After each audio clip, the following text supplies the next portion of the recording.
தமிழ்நாட்டில் புதிய அரசு பொறுப்பேற்றவுடன் முதல் முறையாக வந்தே மாதரம் பாடல் முதலில் ஒலிக்கப்பட்டது அதிர்ச்சியளிப்பதாக கூறியுள்ள விசிக தலைவர் திருமாவளவன், தமிழ்நாட்டின் கடன் நிர்ணயிக்கப்பட்ட அளவில்தான் உள்ளது எனவும் கடன் சுமையை குறைப்பதற்கு உள்நாட்டு உற்பத்தி உயர்த்தப்பட வேண்டும் எனவும் தெரிவித்துள்ளார். பாஜக அல்லாத பிற கட்சிகள் ஆளுகிற மாநிலங்களில் வந்தே மாதரம் பாடல் ஒலிப்பது நடைமுறையில் இல்லை. குறிப்பாக தென்னிந்திய மாநிலங்களில். தமிழ்நாட்டில் இதுவரையில் எந்த நிகழ்விலும் இந்த பாடல் ஒலிக்க பெற்றதில்லை. தமிழ்தாய் வாழ்த்தும் தேசிய கீதமும் பின்பற்றப்பட்டு வருகிறது, நடைமுறைப்படுத்தப்பட்டு வருகிறது. முதல் முறையாக இந்த ஒரு நிலைப்பாட்டை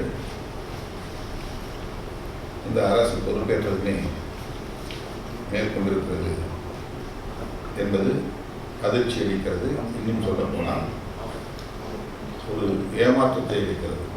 தமிழ்நாட்டின் கடன் அளவு 10 லட்சம் கோடி என்று வெறுமன குறிப்பிடுவது தமிழ்நாட்டு மக்களிடையே ஒரு தவறான புரிதலை ஏற்படுத்தும். கடனை மதிப்பிடுவதற்கான சரியான முறை அதனை மாநிலத்தில் மொத்த மாநில உள்நாட்டு உற்பத்தியோடு GSDP அந்த உள்நாட்டு உற்பத்தியோடு ஒப்பிட்டு பார்க்க வேண்டும். தமிழ்நாட்டின் கடன் அளவு 15வது நிதிக்குழுவில் நிர்ணயிக்கப்பட்ட வரம்புக்குள்ளேயே இருக்கிறது.